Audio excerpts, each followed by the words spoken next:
Hello everyone, welcome to the Fargo Public Library's Summer Reading Program 2020. Today I have a special guest. She's the art teacher for Longfellow and Washington Elementary for Fargo Public Schools, and she's graciously decided to share some art lessons with us for the summer. So I'd like to welcome Mrs. Ide. Thanks, Cindy. I'm so happy to be here with you today. What I wanted to share with you is how to draw a wizard's castle. And we are going to be using different materials for this. The first thing that you'll want to find is a white piece of paper. It can just be a piece of copy paper, or if you have construction paper at home too, that would work. We're also going to be using pencils and erasers, permanent markers, crayons, and washable markers or water-based markers. Towards the end, we'll be using a paintbrush and a cup of water. So let's get started. Right. The first thing I'm going to do is decide how I want to place my paper. So you could either put it vertically, which is the up and down way, or you could place your paper horizontally, which would be going the long way. I have placed my paper vertically, so I'm going to work with that direction. So I'm going to set this off to the side. I am also going to be drawing with the permanent marker.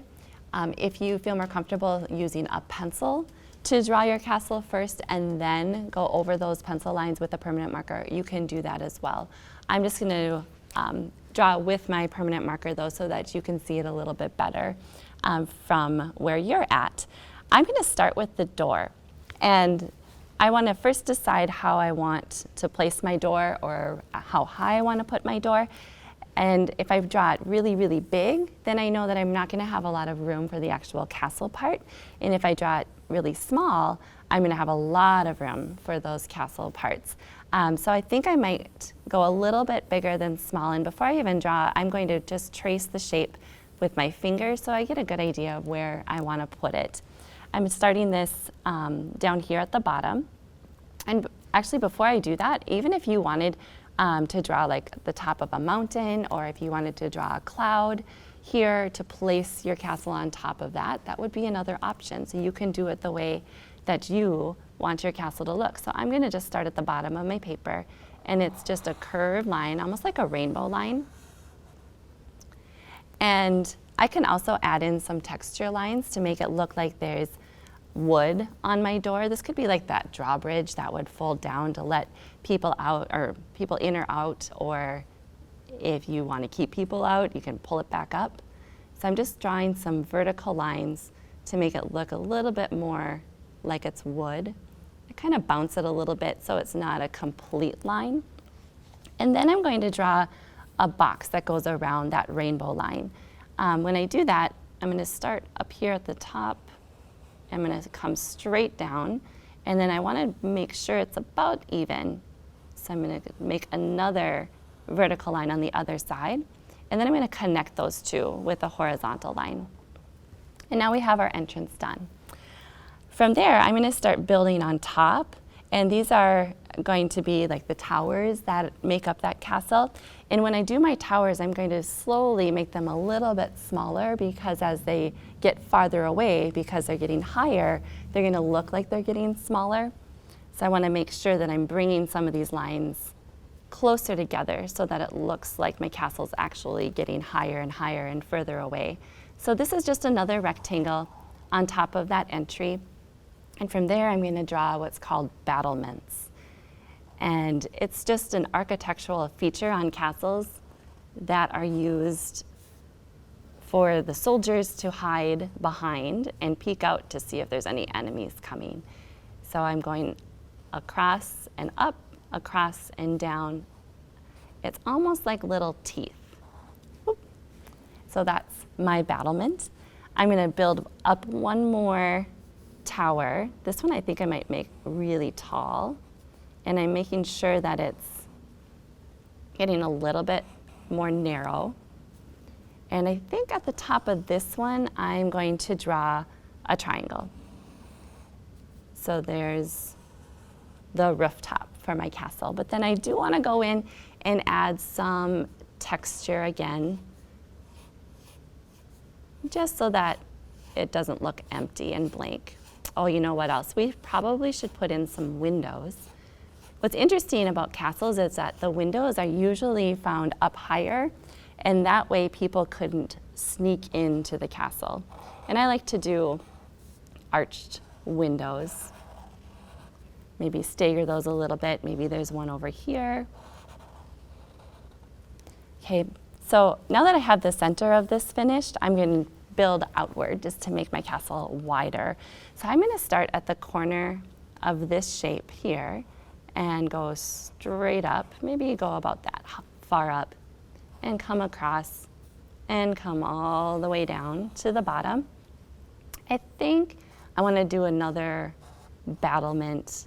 So I'm just going on either side to kind of cap that off and then do my up, down there. I'm going to get a little bit more narrow, coming up a little bit higher. Oh, that's like a really thin tower. Maybe a different kind of texture for the rooftop here, and some more windows. Maybe you even want to put like a ledge, like a little rectangle happening underneath some of those windows, so that if somebody were looking out, they'd have something to place their elbows on and sit. Maybe this one can be a really tall window.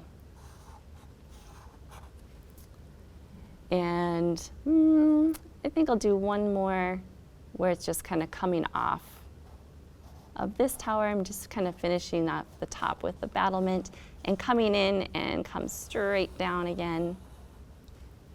And maybe just a really skinny tower here with another rooftop and a few windows.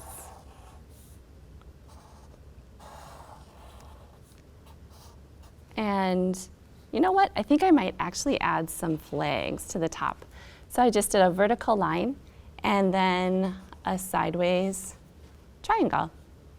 Maybe you want to have 2 flags. Maybe you want to draw a letter for your name to let people know who lives in your castle, or maybe the wizard's name on your flags, or maybe just a symbol that represents what the castle is used for. Now, when I go to this other side, I could keep it the same as what I did over here to make it symmetrical, or I could make it what's called asymmetrical, which means that you do something different on the other side.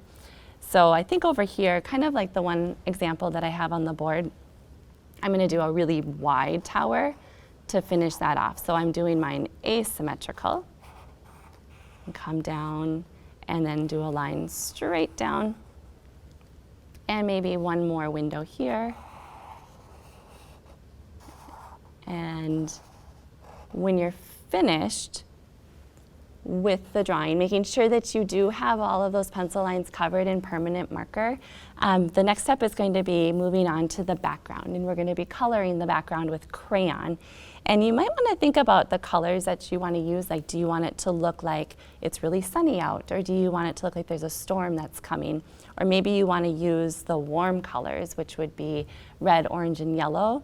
Or maybe you want to just use the cool colors, which are purple, green, and blue.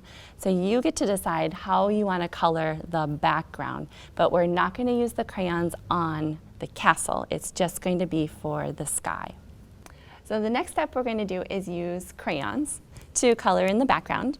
And I chose some cooler colors for my background. And when I'm coloring, I want to make sure that I'm staying outside of the castle. And I also want to be using small movements. So I know in my classroom, I always talk about just moving my hand to move the crayon instead of my whole arm. Because if you move your whole arm, then you start to scribble. So I'm going to try to carefully fill this in. And whoops, sometimes I have to have my helping hand hold the paper down so it doesn't move around on me. So I'm going to just go across here. Oh, I want to make sure that I don't go into my castle. And continue moving on over here. Sometimes when there's a big space, we want to rush and fill it in quickly, and that's when we start scribbling and it starts to look a little bit messy. And you have just spent all this time making this amazing castle, and we don't want to suddenly make it look all messy and scribbly. So I'm still trying to be really careful. And I think I'm going to switch colors here soon. And when I switch my colors, I'm actually going to overlap some of these colors together so it look like they are fading into each other. Oops. So I just chose a different kind of blue. So I'm going to go on top of that first color just a little bit so that it looks like they're fading into each other.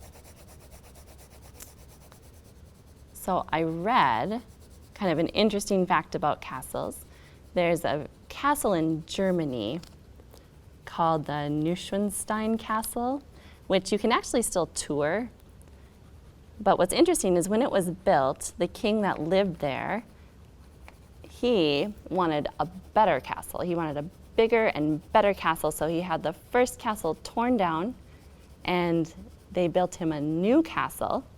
But because it was so big and so extravagant, they were only able to finish a couple of rooms. So if you go to tour the castle, you're only able to see the rooms that have been finished, and the rest of the castle has not been finished. But I'm trying to stay away from that, and I'm just switching out to one last color. Again, I'm just overlapping a little bit. Oh, I kind of like that. This is kind of a pinkish color. This is maybe one of my favorite colors. I'm trying to fill that part in here. And that is part of the castle, so I don't want to go into that. So overlapping that a little bit. It's almost like a sunset, but using cool colors instead of the warm colors. And trying to come down to the very bottom. And the same thing, one last little spot to finish that up.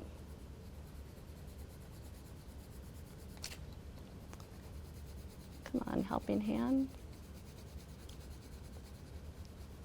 Whoopsie, I'm starting to get a little speedy there. And my background is complete. So now we're ready for the final step of our wizard castle drawing. And the last step is going to be using water-based markers. And it's important that it is water-based and not permanent, because after we put the marker onto our castle, we're going to add some water to it. And what happens is that water makes the marker start to bleed or spread out a little bit. And we're actually going to be getting some value with that color. So you'll have some darker value and some lighter value with that color as you're using that water with that marker. Because I used cool colors in the background, I'm going to choose to use warm colors for some of my castle so that I have that contrast. So remember, our warm colors are red, orange, and yellow.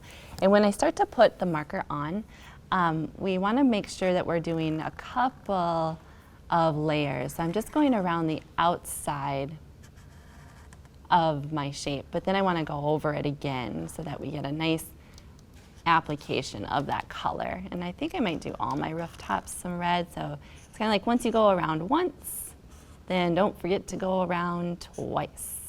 And maybe down here too. So I'm going around the shape and a second time around that shape. And maybe I'll do the battlements the same way with the red. So going around that shape. And I'm going around the second time. And so on. I think I might switch some colors here. So maybe my yellow I'll go into my windows with. So I go around once, and then I go around a second time. And I think I might do some orange, maybe for this bigger shape.